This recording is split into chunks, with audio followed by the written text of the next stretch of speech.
Oi, tudo bem? Hoje nós vamos falar sobre eutanásia, ortotanásia, a morte e o processo de luto em animais de estimação. Vamos esperar. Ai, E ai. aí, Kelly, tudo bem? E Karen, boa noite, amore. Boa Tá bem? noite. Eu já dei uma introduçãozinha aqui, falando que hoje nós vamos falar sobre a eutanásia, ortotanásia, o que são esses termos, e vamos falar sobre o processo de morte e luto em relação aos animais de estimação, através da visão sistêmica. É muito comum, né, Kelly, hoje, as pessoas relatarem para gente que já teve animal que teve que fazer eutanásia, Isso. e por Nós, várias razões, por inúmeras até razões. nós na clínica, né? Até nós, na nossa rotina clínica, quando eu trabalhava em clínica, quando você trabalhava em clínica, eu consigo contar nos dedos, para mim, para Kelly. Nunca foi fácil. Eu consigo contar nos dedos da mão. Eu Eu acho que também. uma mão só a quantidade de eutanásias que eu fiz. E eu nunca vou me esquecer de uma dog alemão, Brida. Foi acho que uma das minhas primeiras eutanásia. Ela tinha osteosarcoma e não estava mais andando. Um dog alemão, um animal de mais de 50 quilos, né? Bem mais. O animal não morria, né? E eu chorava na casa, eu chorava. E a tutora chorava. E se eu ficar falando, eu vou chorar. Então, Eu sei a dor que você sentiu, porque eu senti essa dor. é engraçado. Eu cliniquei durante 4 anos só da minha vida. E esse foi um dos motivos que me tirou da clínica. Eu não Isso. aguentei. Eu não aguentei. Porque quando para quem não sabe, eu e a Kelly somos médicas veterinárias. Quando eu entrei na faculdade de medicina veterinária, como que a gente entra na faculdade? Querendo fazer o quê? Curar os animais. E É, quando a gente vai para nossa realidade, né? A gente fala assim, poxa vida, tem caso que não tenho o que fazer e eu não me conformava com aquilo. E eu falava assim, sim. como assim? Como assim não tenho o que fazer, gente? E aí eu comecei a estudar a medicina chinesa, né, a acupuntura veterinária. Então, esses primeiros anos de formada, eu cliniquei. Foram 3 eutanásias que eu fiz na minha vida e não foram fáceis. Não foram fáceis. Eram casos realmente extremos, em que o animal já estava completamente, estava definhando, né? Estava praticamente em estado vegetativo, né? E aí eu acabei fazendo e assim, eu Nada falei assim, legal, gente, né? não, como assim? Eu não me conformava com o não tem mais o que fazer. E aí quando eu fui para acupuntura eu vi que tem muita coisa a ser feita, Muita coisa. muita coisa a ser feita, então eu mudei esse meu conceito, né? Só que se eu sou a favor ou contra a eutanásia, eu acho que existem casos e casos, né? É, a Kelly vai falar um pouco através da medicina veterinária sistêmica, mas vamos começar falando, Kelly, sobre o Não termo. O que, existe que certo é? e errado. É, é, Não existe certo e as pessoas vão errado. perceber, porque não existe certo e errado. E cada Não um existe. vai naquilo que sustenta, do que aguenta. Porque esse é um assunto que a gente já estava para fazer há um tempão, né? Há muito tempo. E, tipo assim, para mim é um assunto mais pesado, é um assunto delicado. Hoje eu fui ler um pouco sobre tratamento paliativo, que está aí. Então, nós, médicos veterinários, não aprendemos na graduação a ser tão humanitário. Nós, médicos veterinários, não aprendemos tratamentos paliativos, não aprendemos a olhar para o tutor, Não aprendemos a acolher. Isso está sendo E o há mais 20 anos, 15 importante, anos. e o mais Isso está sendo uma importante, coisa. na nossa graduação, nós não aprendemos a ser acolhidos, porque o médico É, veterinário, quando ele tem esse papel de decidir decidir pela vida e a morte, gente, é um papel muito pesado, pesado. É muito pesado. pesado. Parece que eu não, para mim tá tudo bem. Não, mas isso vai, eu acredito que isso vai mais na frente. Por que tanto burnout? Por que tanto suicídio não é o caso de agora? Né? É porque pesa. Você ficar, a gente, né, achar como profissional nesse direito, né? Eu acho que é a única profissão, né, de tirar a vida de um outro ser. Inclusive, a classe médica veterinária é uma das que mais tem é o maior índice de suicídio no mundo, Suicídio. né? Sim. Quem Mas quiser para começar, perguntar qualquer coisa, pode perguntar, gente. A gente vai tentando responder. Não existe certo e errado, não sem existe, julgamentos, nada disso. Quando a gente está nesse olhar mais amplo, quando a gente está nesse olhar mais sistêmico, é o que a gente suporta, é o que a nossa alma suporta. Então, aqui na Vets Fora da Caixa, com a Kelly, com a Karen, é tudo um aprendizado. Estamos todos num processo de evolução, tanto eu quanto a Karen, como todo mundo que está aqui. Então, é o que tem de novo, né? Graças a Deus. Então, existe acupuntura, existe várias técnicas da medicina chinesa, várias existe técnicas, milhares de outra coisa, existe visão sistêmica, existe tratamento paliativo. Hoje eu estava lendo um comunicação trabalho de intuitiva. conclusão, comunicação intuitiva, que nos dá ferramenta para isso daí, e aí qual o caminho seguir. Ah, mas eu fiz eutanásia. Ok, tá tudo bem, tá tudo Tá tudo certo. certo. E tá tudo certo mesmo, né? E pior que, e essa é a Primeiro, verdade. primeiro, vamos falar aqui para quem está aqui, eu não sei se todo mundo conhece Isso. esses termos. O que existem alguns termos na medicina.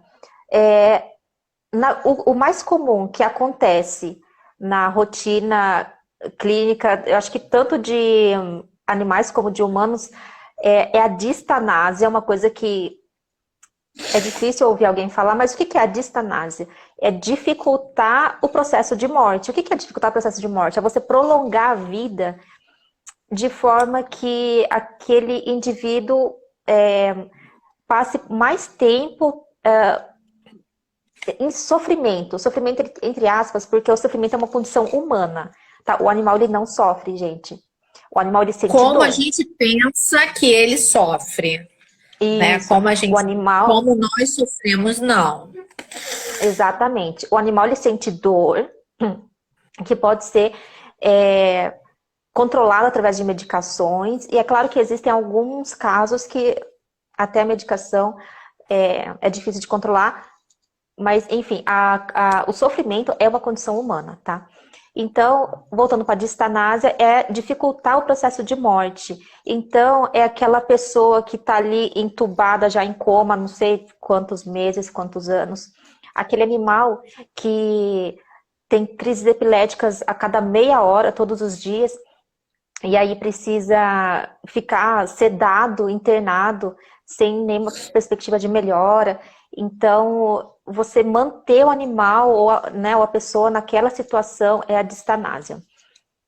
Eutanásia é quando a gente abrevia a vida, né, do paciente, antecipa a morte, né? Antecipa a morte do paciente para acabar com aquela dor, com aquele sofrimento. E a ortotanásia é o que a medicina paliativa vem trabalhando, que é permitir o indivíduo ter uma morte natural, porém não largado, né? Você, vou deixar morrer naturalmente, mas vou deixar largado. Não. Entrar com terapias paliativas, né? No caso dos animais, acupuntura, reiki, ozônio, existem várias terapias, aromaterapia, E até entrar com... remédios mesmo, até na paliativa, remédios analgésicos fortes, ou até injetáveis. Isso tudo dá para fazer em Uhum. casa, até alguns injetáveis. Eu estava lendo sobre um trabalho do paliativo, da medicina paliativa, e fazendo até fluido subcutâneo no animal, em casa, sem a necessidade dele ficar lá internado, porque estando lá já é isso aí, o outro nome que tu falou, né? A distanásia. A Vai lá. distanásia. Isso. Porque na ortotanásia, gente, é permitir uma morte natural, mas oferecendo um suporte para aquele indivíduo. Para quê? Para oferecer uma qualidade de fim de vida. Seria mais uma qualidade de morte, para não deixar o animal sofrer agonizando, né? É, ter uma morte um pouco mais leve, né? Mais tranquila. Então, esses são os termos que nós usamos. É, e aí vem a morte, né? Independente da forma em que aconteceu. Se foi por eutanásia, se foi por ortotanásia, se foi por distanásia, não importa. Acontece a morte. E por que é tão difícil, né, falar da morte? É tão difícil passar por esse processo da morte e o luto. Minha cabeça vem assim, tabu. É Vem um na minha tabu. testa, tabu, Gente, tabu.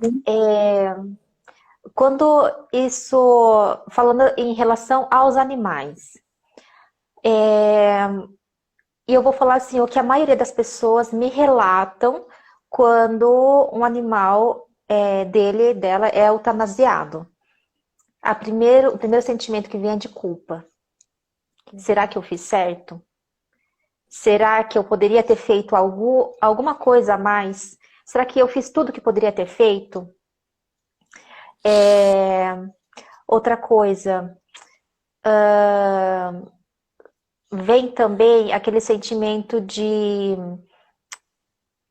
o que mais eu poderia ter feito, e muitas vezes as pessoas querem mostrar também o sofrimento dela para mostrar que se importava, para mostrar que gostava. Gente, ninguém precisa sofrer para mostrar nada para ninguém. Primeiro que ninguém precisa mostrar nada para ninguém.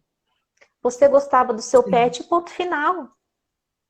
Né? Ninguém tem nada a ver com isso. Você não precisa ficar sofrendo para mostrar, né? Porque com medo do julgamento dos outros, com medo dos outros julgarem, falando assim: nossa, olha só, o cachorro dele morreu ontem e hoje já catou outro cachorro. E daí, gente? O que tem? Ninguém tá aqui para julgar ninguém, né? sim.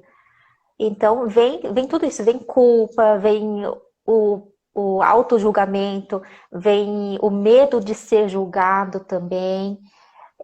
Muitas vezes, a grande maioria das pessoas que submetem o animal à eutanásia já chega para mim justificando.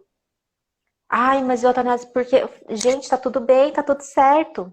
Se você escolheu isso, por quê? Existem inúmeros motivos para a pessoa escolher pela eutanásia. Primeiro, tem gente Gente, que é, os tutores estão sozinhos, né? Também tem uma grande maioria das vezes o colega veterinário, porque não está preparado para aquele momento, o veterinário que não está preparado nesse acolhimento com o tutor. Na maioria das vezes, o que, que os colegas fazem? Acabou, não tem mais o que fazer. Ou é isso, ou é a gente que não sustenta ver o animal passando pela morte naturalmente, mostrando que, e nas comunicações a gente vê muito isso, o quanto para nós, né, enquanto para eles, os animais está tudo certo, está tudo bem. Então, eu vejo um grande número de eutanásia, de, nossa, de fazerem muita eutanásia. Não tem mais o que fazer. É porque a gente não sustenta, sabe, Karen? A gente não consegue é, lidar com esse processo.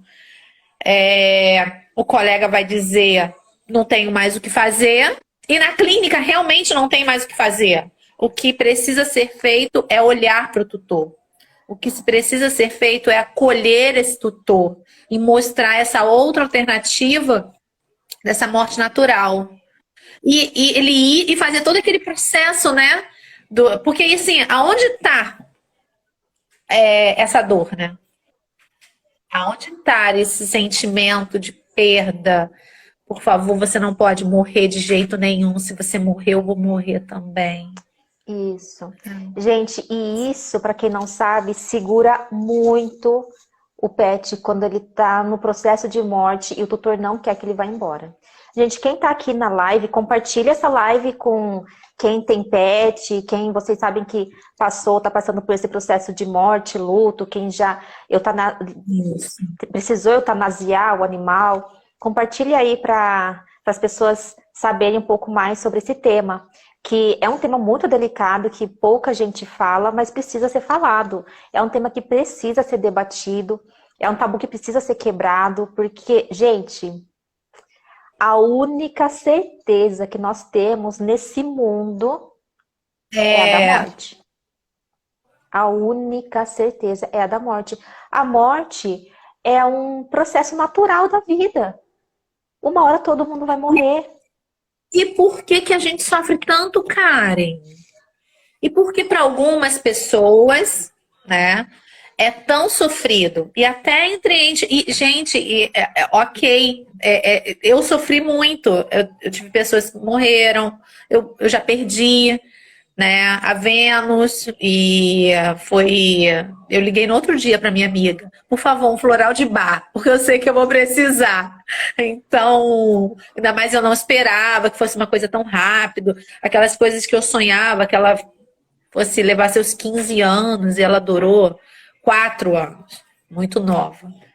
Mas foi, tipo assim. Aí a gente já tem uma outra mentalidade de tinha que ser, né? A gente fez tudo o que poderia fazer e foi. Foi. A missão dela aqui foi cumprida. Isso, exatamente. Gente, como que os animais eles encaram esse processo de morte? Hoje nós sabemos através da comunicação intuitiva É, que os animais eles encaram de uma forma leve, porque eles aceitam. Os de animais, forma natural. independente do estilo de vida que eles levam, se eles são animais de rua, se são animais de criação, se são animais domesticados ou não, enfim, eles aceitam o processo de morte de uma forma muito natural. Então, uma coisa também, gente, todos aqui nesse mundo, sejam animais ou humanos, tem hora para chegar e tem hora para ir embora. E isso a gente não tem controle. Não é a gente que decide. Quem decide é aquele que está lá em cima. Ele que decide quem chega, a hora que chega e a hora que vai. Então, às vezes, o que acontece? O ser humano ele sofre demais porque ele se apega. Tem essa questão do apego. Então, ele acaba Que sofrendo. amor é esse, né? Que Que amor amor é é esse? esse?